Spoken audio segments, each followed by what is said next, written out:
Hey everyone, I am Nikki Vachon, College Access Counselor at FAME, Finance Authority of Maine. I'm so glad you guys could join us to talk about tips to help paying that college bill, right? Ways to go over the bill. A lot of times with students, the first time I'm working with a student and they get that bill, the first thing that we kind of as a panic reaction, what we want to do is just borrow the balance. And I just want to pump the brakes. And what I'm going to do with you all today is go over what I usually do when I meet with a student to say, all right, let's just make sure that we go through this step by step. I would encourage everyone to join us at famemaine.com/join to get on our texting or email notifications. So when something happens, something comes up, or if we're doing something awesome that maybe you want to join in on, we're going to notify you on that. So do that, as well as follow us on our social media because we got some great stuff there. Okay, so let's talk about what we're going to look at. We're going to look at all the things you should do before we even get that bill. I want to go over that bill with a fine-tooth comb, so we're going to review that.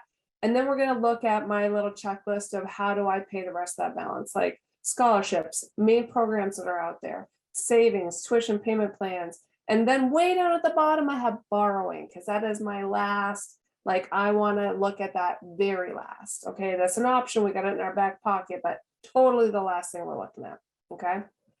All right. So before we get that bill, I just want to make sure people know, like sometimes people feel like, they applied for admissions, so didn't they apply for financial aid? Well, sometimes people haven't done the FAFSA yet, and that is that application to apply for financial aid. And I just want to remind folks, it is not too late to file the FAFSA. And in fact, you can apply for financial aid at any time during the school year, even after you start school. Now, I don't want anyone to do that. Let me just stop you there, because the longer you wait to file the FAFSA, those financial aid offices are giving out funds, and they do that until the funds run out, and they always run out. So sometimes it's a first come, first serve situation when it comes to aid. So it's not too late. It's never too late.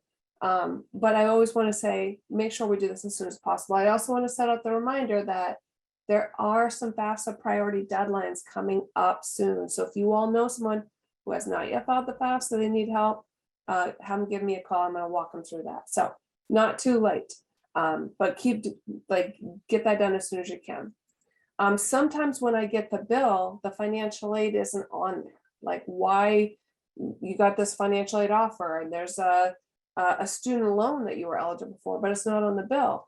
Well, there's a lot of paperwork. Sometimes you have to accept the aid, and maybe that paperwork hasn't been turned in, or you haven't followed up with the school. So we want to make sure that we get all the required documents back to the financial aid office. And a lot of times I see on the student portal, a lot of student portals have like a to-do list. And if there's documents outstanding, that's usually where I go first. Okay. Oh, whoops, I moved ahead too fast. Sorry about that. Also, I want to make sure that folks are reviewing their enrollment. So let me just start with people who are starting college for the first time. A lot of times, incoming students will be placed in classes, and those classes are just generic. It's what every freshman student's going to take: public speaking, a math, and English. But maybe the student's already taken some early college classes or some college level classes that they can get credit for.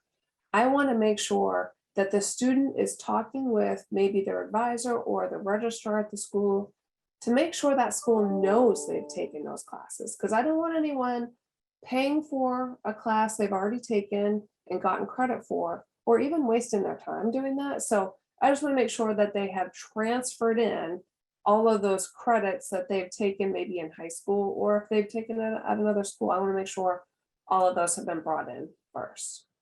Okay. Now, that's all before the bill, but let's talk about the bill. When we get that, I get that bill and I want to review it. I go over a fine-tooth comb.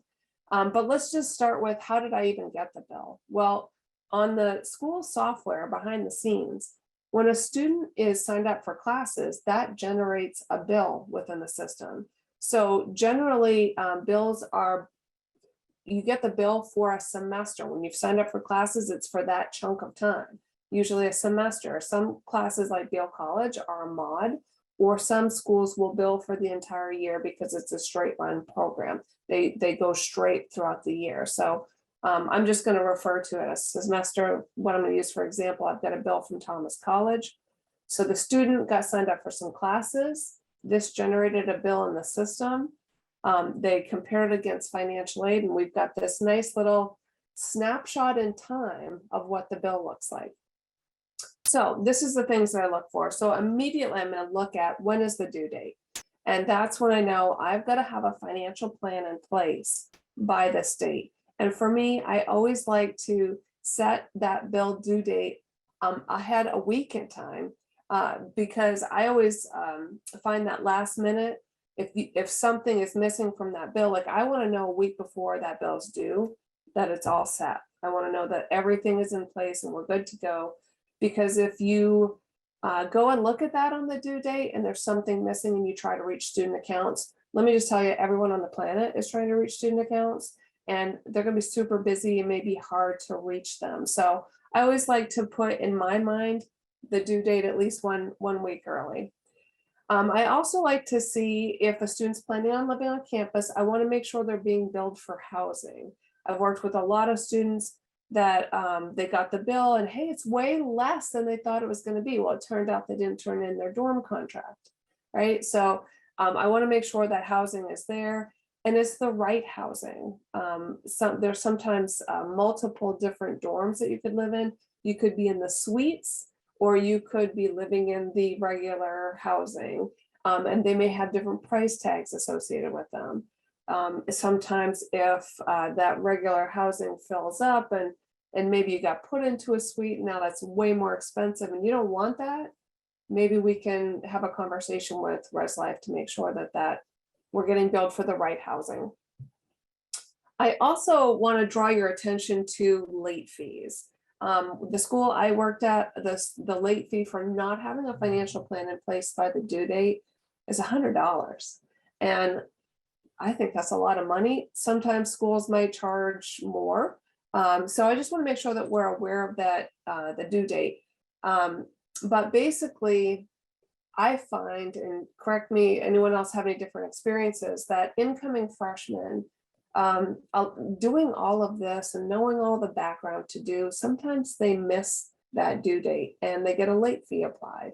A lot of times having a conversation with student accounts, you might be able to get that late fee waived if you can get everything in place, right? I did work with a student who had a late fee from a school, I want to say she was in Florida. On their website, they had a form that said requesting to have that late fee waived. So I hate a late fee. I never want to pay it. So I'm always going to put it out there. Hey, how do I get that late fee off my bill if I am charged it? Okay, so now I want to see, is there anything on that bill that I don't need or want? A lot of students are going to be charged for student health insurance, just straight up charged. And if the student already has their own health insurance, you can fill out a waiver, prove that you have health insurance and get that off the bill. So I just want to make sure that people know that you can sometimes waive that student health insurance if that's being charged there. So also, are you being charged for maybe a yearbook or a parking decal? Maybe you don't want the yearbook, or maybe you're not planning on bringing a car on campus. Sometimes bills just automatically get these charges applied that may not pertain to you. So let's review it and make sure there's nothing on there that we don't need or want, right? Premium meal plan. I always tell incoming students, like, I wouldn't go with the highest level meal plan because you might sleep in a couple of times. There might be some weekends that you're going home, so you may not use that whole meal plan. And maybe having a cheaper meal plan might be better. And if you need to pay for some extra meals out of pocket, then that's easier to do than pay for the best meal plan and not use it, right? I also, yes, please. Can I jump in real quick? Love that. Yep. Just, there are some schools where there's a freshman requirement. So you have to go with the unlimited meal plan. Like, I know for pretty much all freshmen at UMF, and I think most of the UMaine schools, if you're living on campus, you have to have the unlimited meal plan. So that's kind of one of those, like, after that, definitely keep an eye on it. And certainly, like, a good strategy is, to your point, like, make the most of it. Like, if you do have to pay for it, then make the most of it. But after that freshman year, then, if there is a meal requirement, then after freshman year, they have the opportunity to, pick a less expensive meal plan. That's great. Thanks for that. Jump in at any time, okay? You just made me think of, for the housing requirement, a lot of times freshmen are required to live on campus. But for some students who are really struggling to pay this bill, there are some times where you can appeal that requirement. Maybe a grandparent lives, in the area, or someone that, where I've worked, we had the process where you could appeal that requirement and say, I can't afford this, but I do have a place to live for free. It may or may not work for you. I can tell you, I'm a big fan of advocating for yourself and saying, having a conversation. It costs nothing to have a conversation. If they say, no, you absolutely must live on campus.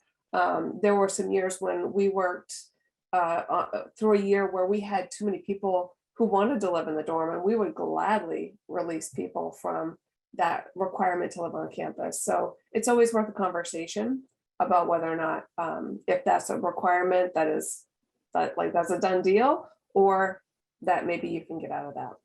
Thanks.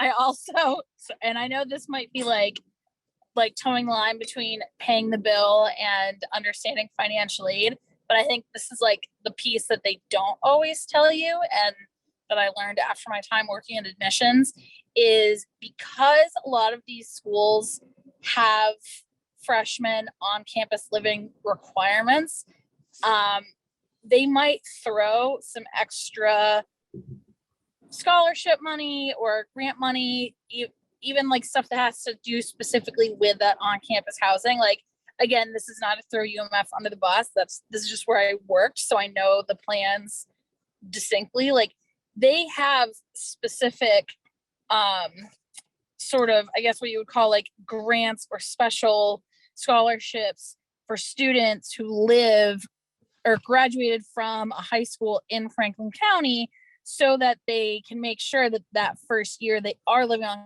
campus, they try to, make it as inexpensive as possible, because so many people in that situation choose to live at home, and they want you to have the experience of living on campus, partly because it's so important, but also obviously from a sales perspective, once you live on campus, you might be more inclined to live on campus again. However, most of that money is only for your freshman year. So a student could be like, oh, I really love living on campus my freshman year. I'm going to live on campus sophomore year, and it was affordable, and I didn't need to, take out XYZ extra loans or payment plan or anything like that. And then sophomore year comes around, and all of a sudden that money, that special money, has gone away, and now they're stuck with a higher bill. So it's kind of one of those, it's important to look into, not just the freshman year requirements, but also like, is there any kind of special freshman year housing money that you're receiving? And does that extend all the way through college or not? Because that is important to know when planning for each subsequent year after freshman year. That's awesome. I knew they had a scholarship, but I did not know it was for just first year. Thanks for that. That's great. Yeah, and a lot of schools have, obviously everyone has their own different programs, but that's definitely a thing that comes up. Yeah, and it looks like we've got a comment in the chat about asking, just always asking. You're never out anything. It can't hurt to ask. I encourage the student to speak to the college they want to attend, and they responded with a $10,000 scholarship. Now, yay! Again, doesn't hurt to ask about anything, right? But that's always great to know. And thanks, Sarah. I didn't know that. See, I learned something new every day from all of you. You guys are my best resource. Okay, so we've got that bill down as much as we can, because that's what we want to do, and make sure that bill is as low as possible. But then how do we pay the rest? Now, I put this in as just a mindset type of thing. I want you to think about this as a piecemeal approach of paying that bill. There's not one magic bullet. Well, there is, but it's loans, and we don't want that. We don't want that magic bullet, right? It's usually a series of things that just chunk away at that bill in order to get it to a place where, okay, then we'll maybe look at loans if we still have to. But again, we want to make sure we're borrowing as little as possible. And it's a lot of different pieces that come together to make this possible. Sally Mae does a report on how folks pay for college, and some, it's a mix. A lot of times it's a mix. It's savings, it's scholarships and grants, it's some loans, it's student savings, relatives and friends. There's a lot of different pieces to this. So I just want to get in the mindset that we're going to look at a bunch of different ways to just knock that bill down, right? We created this worksheet. The worksheet is the comparing costs and financial aid offers. So when students get a bunch of different financial aid offers and they're trying to decide which school to go to, the front of this worksheet is how to compare what your out-of-pocket cost is going to be. But on the flip side of that, once we know what your out-of-pocket cost is going to be, the flip side of this worksheet is, okay, how do we pay this balance? And so this is on the FAME website. In our resources and tools, which we've got a ton of free stuff there to use. So feel free, you can download this, print it off, you can save it. And there actually is on the FAME website, it'll do the math for you. So as you are plugging in the numbers, it will do the math for you. So this is what I do when I meet with a student, and I know what my balance is now going to be. Let's say we're going to attend FAME University. We know we had to come up with about $6,600, right?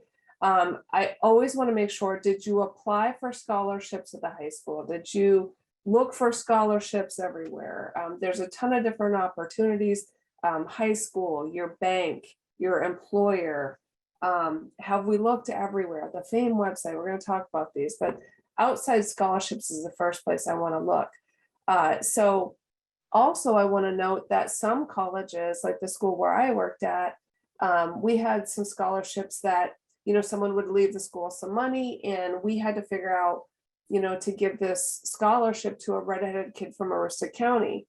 Well, me in the financial aid office, I don't know who's a redhead, but I can find who's from Aroostook County. So we had to create a separate form to give away some of those funds. And some of these financial aid offices might have a separate scholarship application. So the first thing I want you to do after you've looked at the high school and all the other places, go to the school to see if they have a separate scholarship application.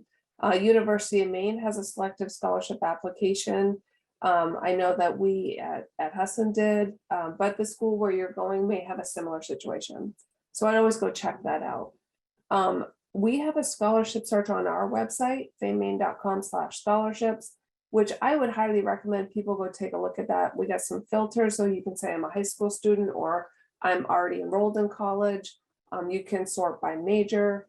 So it does take time, but I want to say that I can't stress enough that people are not applying for scholarships, and especially last couple of years, the future is so uncertain. I think students aren't applying because they're not sure what their plans are. I was having a conversation with one of my oldest friends, and her daughter just got a scholarship that she applied for on a fluke. And they called her and said, "Hey, you're the only one that applied." And I want to say I'm surprised, but I'm not. So just keep in mind that why not throw your hat in the ring? As long as it's a free application, you don't have to pay. You can do free searches. Don't pay for a scholarship search. There's a lot of money out there. So go get those scholarships. Maine Community Foundation has a great website that will list scholarships for Penobscot County or statewide or adult learners. Like there's a bunch of different sections, but go check that out.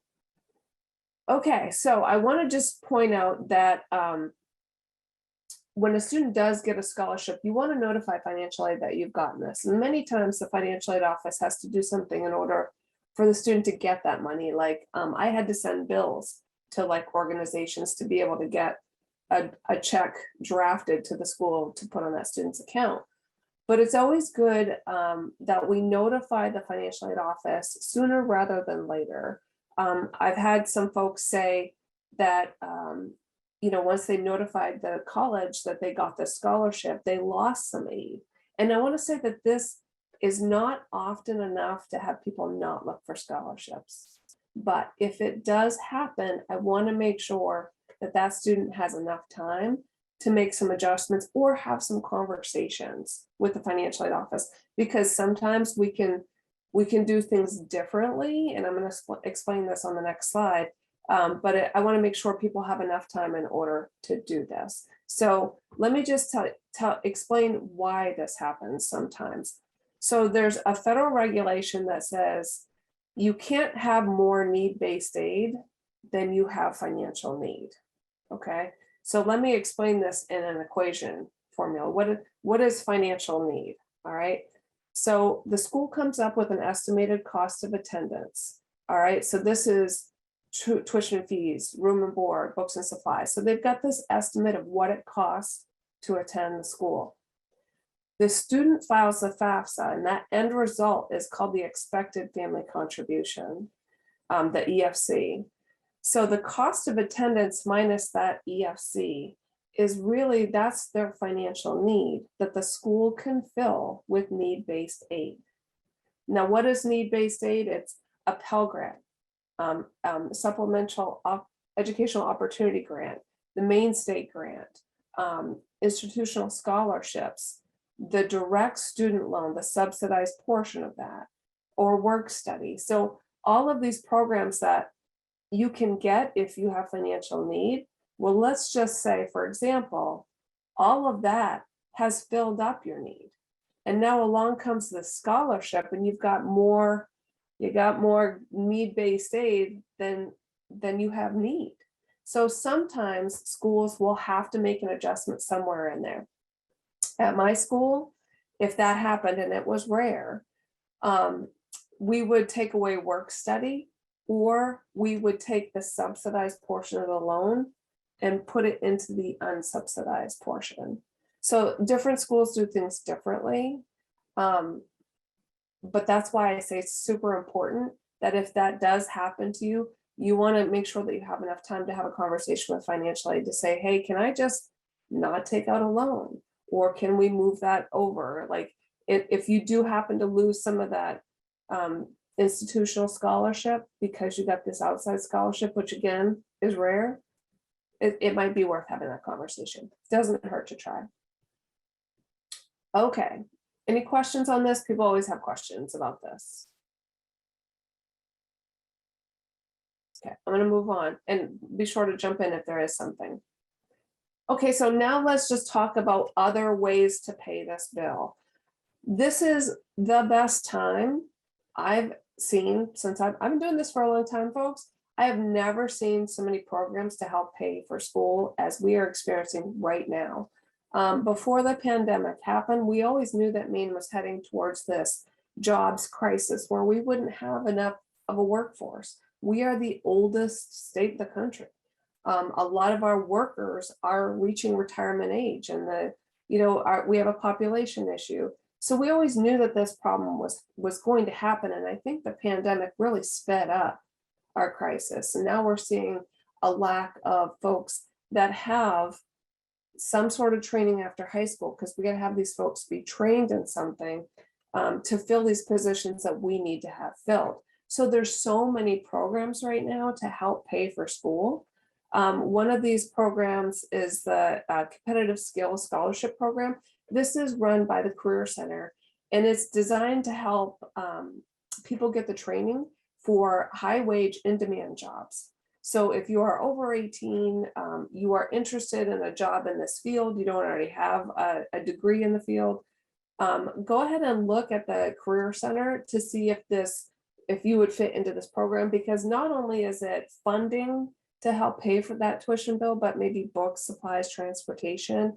Like there's a lot of other costs that it would help pay for, right? But also it's a great organization that helps with, like if you're struggling with school or kind of had to figure out this whole time management thing. So amazing program. Also, if you are a parent, there is the Higher Opportunity for Pathways to Employment, the HOPE program, which is amazing. Go ahead and check them out. Or there's also the Parents as Scholars that, again, not only offers ways to help pay the bill, but transportation, glasses, childcare, things like that. So it's all of those, it helps with things that help avoid the barrier that's going to make you leave school. Like we always know there's a million barriers that come up that help, that maybe will stop someone from going to school. This is designed to knock those barriers down so students can stay in school. So not only just pay the bill, but stay in school. There's the SNAP Education and Training Program, formerly known as AFSET. This is a program designed to get folks that qualify for SNAP. This is designed to help them get the training they need in order to get into a job where they no longer have to depend on these programs. Depending on where you live, you might have a different organization that can help you walk through this. But if you go to the Maine.gov website that I've listed on the bottom, you can find a provider in your area. And I do want to say that a lot of these programs, like we all know each other or talk to each other. So if this isn't a program that you might qualify for, they may say, hey, what about this other program? Like Eastern Maine Development Foundation has a workforce development program where they maybe have some funding or some career services to kind of help you get to that job. So check those out. Amazing programs. I did want to say, let's go back to this worksheet and let's look at that $6,600 that we had to come up with. Now I've worked with my student, let's say they got a $750 scholarship. Now we've got a remaining balance of almost $6,000 to come up with. Let's talk about savings for a second. And this can come from a bunch of different sources.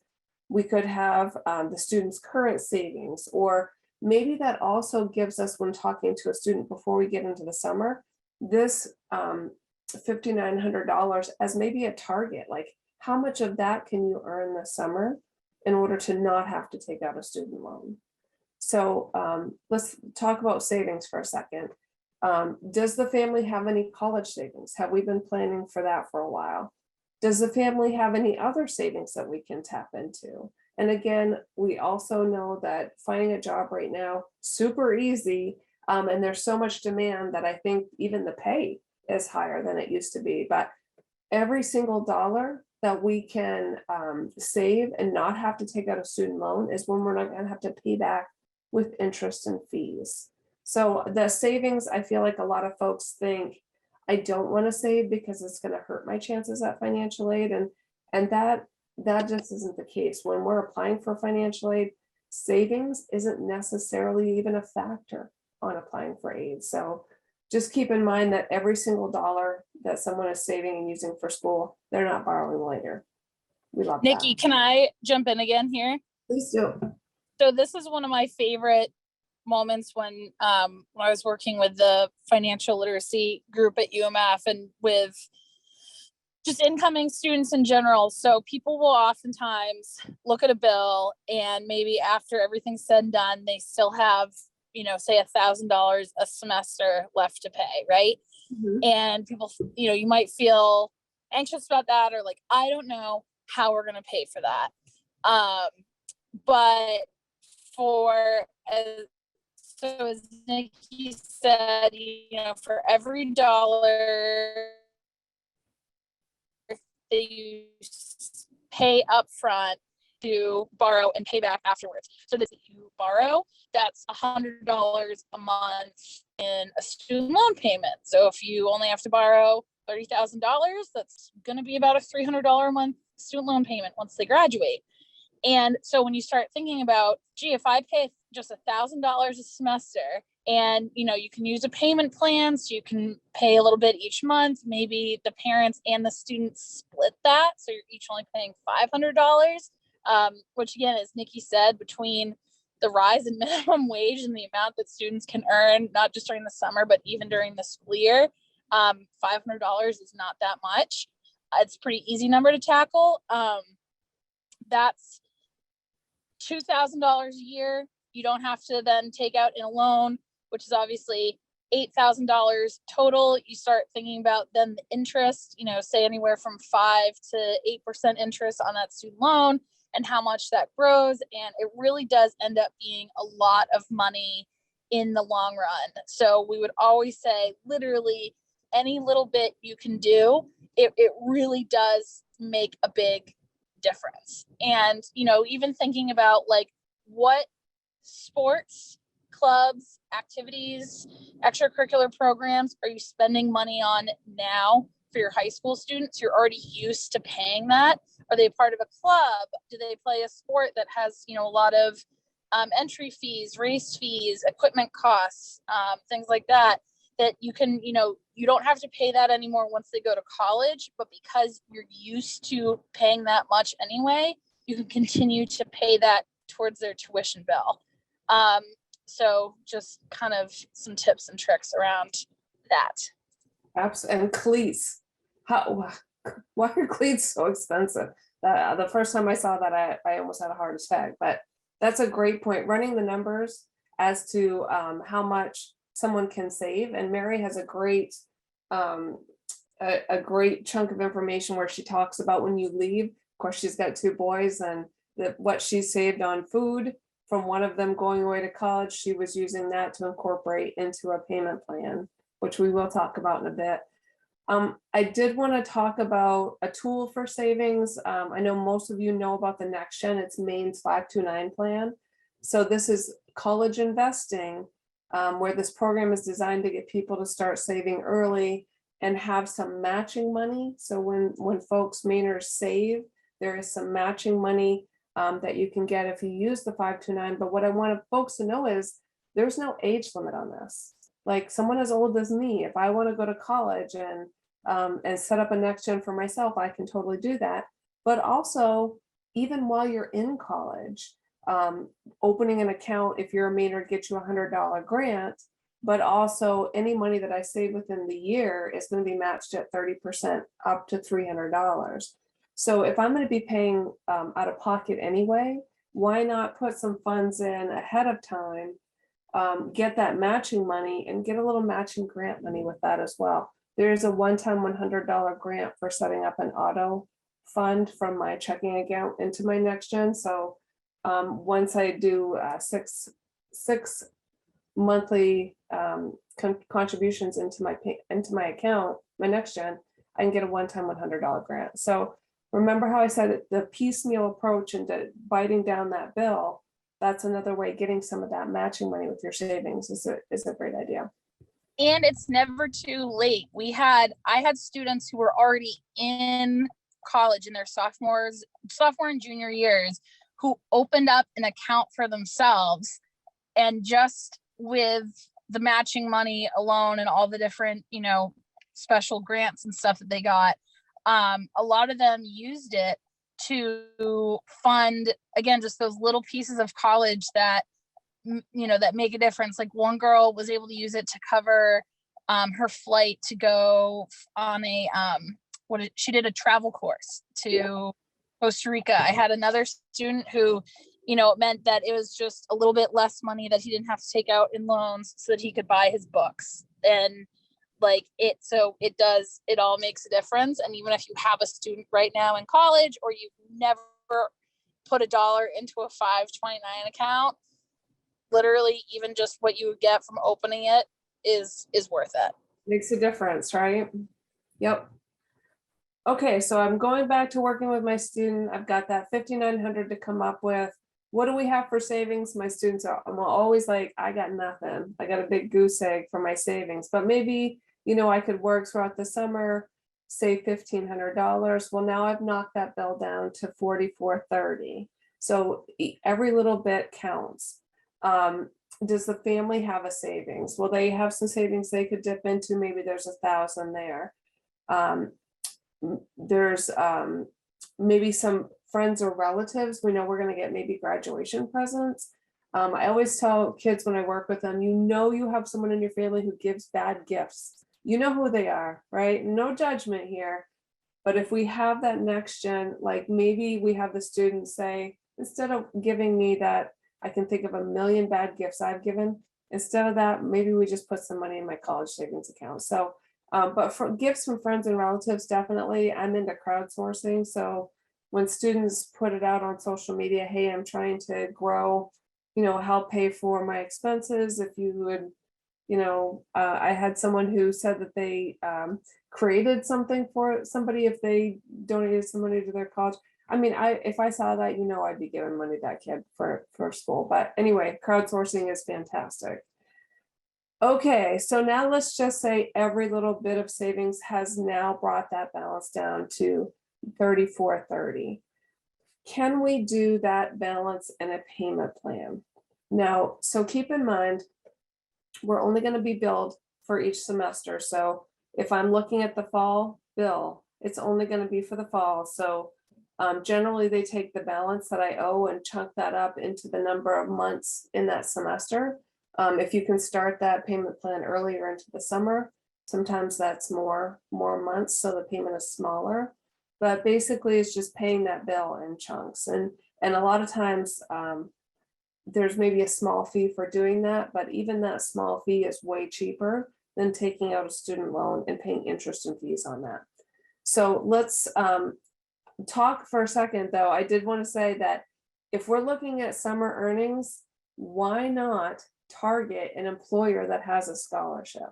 So we know that people are hard up for workers right now. There's many employers that are offering scholarships. So maybe that'll help boost our, if you're going to work this summer, why not do a double bonus and get a scholarship from Tim Hortons, right? Okay, so let's go back to the payment plan. So let's say I've got to pay this balance of $3,400. If we can contribute, let's say $250 a month. If I have a family say, okay, this is what I can pay for. Now, it's not necessarily going to cover my whole balance, but keep in mind that you don't have to set up a payment plan to pay the whole balance.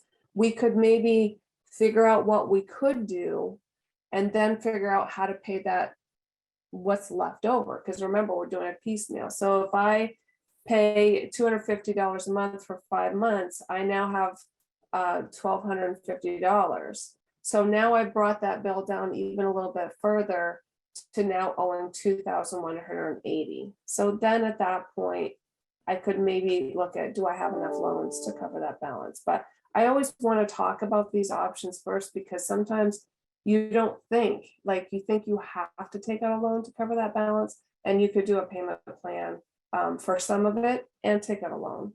So you can do both. Okay, so before people borrow, we have some tools to use whenever I'm talking with someone about how much they may have to borrow. The rule I always say is quick and easy to remember is that you never want to borrow more than your first year's salary. And Career One Stop has salaries for an area that you want to live in. It's great information. But let's just say, I want to be an occupational therapist and live in Maine. I always look at the low end of what the salary is going to be and kind of figure that's going to be my starting salary. Now, I know that for my whole education, I don't want to borrow more than $44,000. That's my limit. But we also have a tool on the FAME website where how can I comfortably repay $44,000 in a student loan? What kind of salary do I need in order to comfortably pay that off?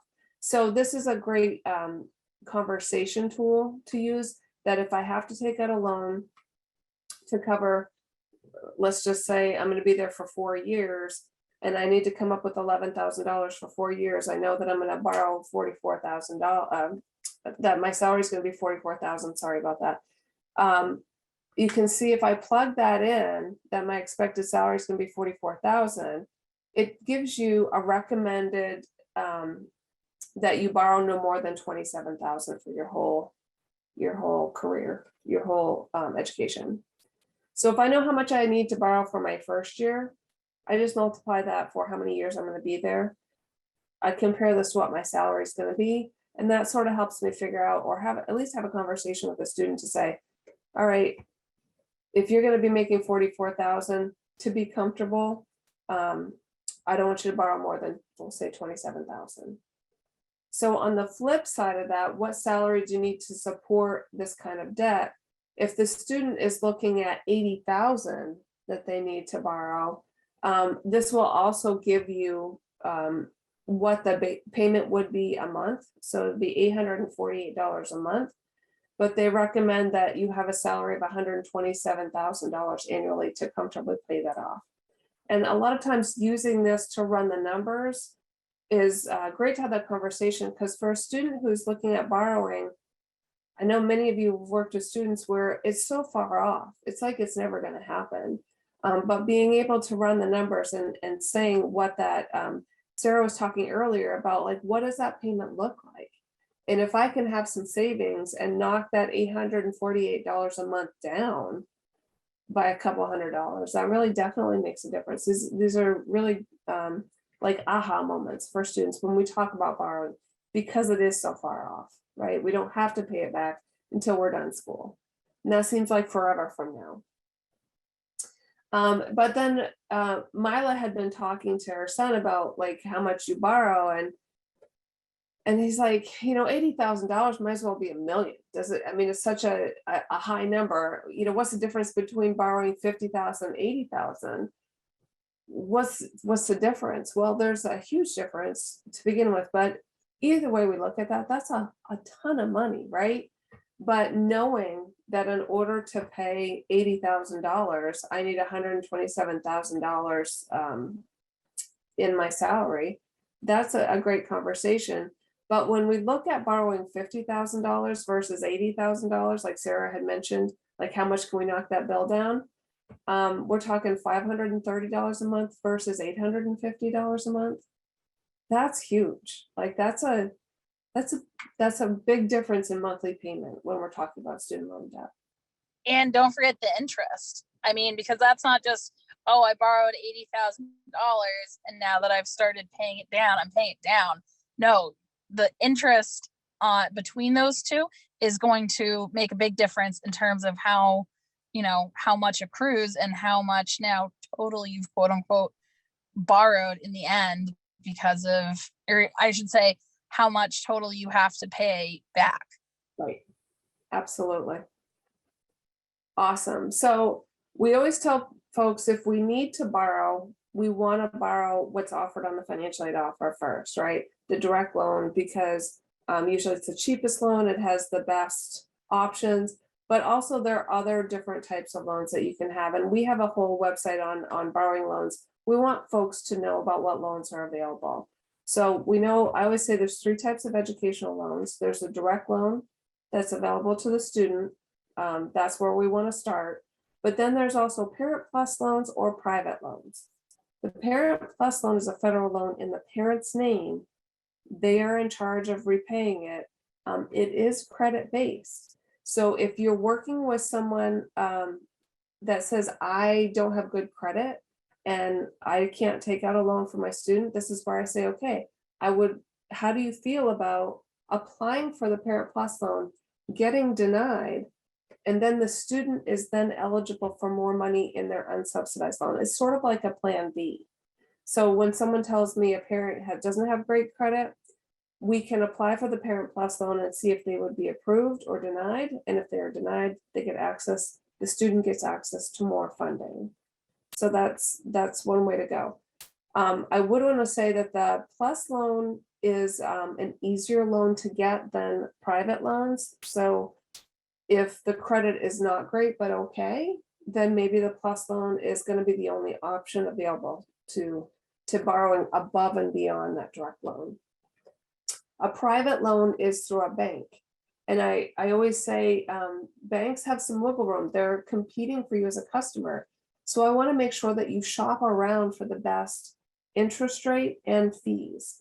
And we have a lot of information on our website about how to look for loans to see what they're charging. You also can talk to the bank to see, would you be approved before you even apply? Because some folks don't want to apply and have that be a dig on their credit.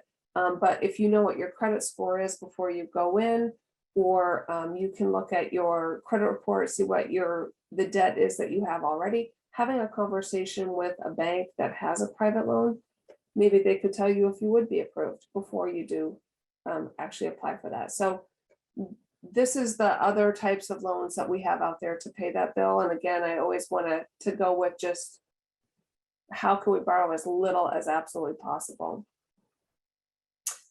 Okay, so now closing thoughts. I want to make sure I reiterate again. Every dollar that you save or earn is one that you don't have to borrow and pay interest or fees later. I also want to mention that student loans, that direct loan, let's say that a student takes out, if we don't need to borrow that first year, keep in mind that that loan's kind of just sitting there waiting for you throughout the year. So I always tell students, if we don't need it right away, let's hold off on taking it out, knowing that it's there in our back pocket. If something happens, like, your car breaks down, you have to drain your savings to fix it, you can tap into that loan at any point in time. But keep in mind that when you take out that loan, if it's unsubsidized, interest starts growing on that like a snowball. So think about it, you took it out freshman year, it's going to sit there and kind of grow until you graduate, start repaying and start paying it down. So if we can wait to borrow, that's a great idea. If people have savings built up and they're like, I don't know, should I use all my savings? I always tell people, use your saving first and then get into loans later on, maybe second or third year, because that's going to help you pay less in the long term with interest. Wait to apply for loans until after high school graduation. Like, we want to wait until maybe midsummer before we start looking for loans. They're super fast to apply for. The Parent Plus loan, if you're going to do that, we can do that in like 15 minutes and get an automatic response. Most private loans are super fast as well. So I always tell people, let's wait until midsummer before we start looking at loans, because maybe at graduation, we're going to get some extra scholarships that can help knock that bill down. And maybe we don't have to borrow as much, or maybe not at all, which would make me super happy. And if you end up with more funds than you actually need to cover your bill. I just talked to a student yesterday where she says, I got this refund. I don't know why. And I said, well, let's pull up your student account. She had gotten a student loan that she didn't need. And I said, let's take that money back to the school and see if they can send it back to your student loan. It wasn't like going to take away the whole loan, but it would have wiped out a good portion of it. So keep in mind that we can always have a conversation with financial aid about reducing that student loan later, or even sending money back. Okay. And if that college is just too much, and this is a conversation that's super hard to have, I don't want people to get so emotionally tied to a school that is going to be way out of reach financially, because keep in mind, the end goal is not the dream college, the end goal is the dream job. So we just want to get the training. So let's talk about, if that college, we've gone through everything, it's just not enough. Can you go to another school for 1 year and transfer? Many schools, especially in Maine, have articulation agreements where they have already built a pathway for you to get from the community college to your other school. But just, you need to have a conversation to say, hey, I want to go to this school, but I'm going to start here. What classes do I need? And we'll transfer into this degree program. And the schools will work with you on that. I also want to talk about stackable credentials. Like, sometimes if, instead of going to go get an IT degree, maybe you could get some certifications that kind of build up to an equivalent of what that degree is. There's a lot of programs in Maine that have free training, or like the University of Maine system has 4 schools that if you're eligible for a Pell Grant, you don't pay tuition or fees. Maine Community College system has free short-term training programs. Maybe we start there, we get that little chunk of education under our belt, and maybe we use that to go into that more expensive school and get either some credits transferred or some lifetime credits. Sometimes schools will do that, where you gained experience and the school will say, okay, I think what you learned in that life experience, we're going to make you maybe not have to take some of these classes. So there are different pathways to go. And I just want to recommend that if anyone has a student that they're struggling with how to make this happen, like, feel free to reach out to us. We're always here for you. We are free resource to students. We are here throughout the summer. So we're always here to help. My contact information is here. Feel free to reach out to me if you have students that you're working with that you want us to work with. Send them our way. We're here for it. And I'm so glad you guys could join us today. Thanks for coming and have an awesome day. I'm going to stay on just for a few minutes.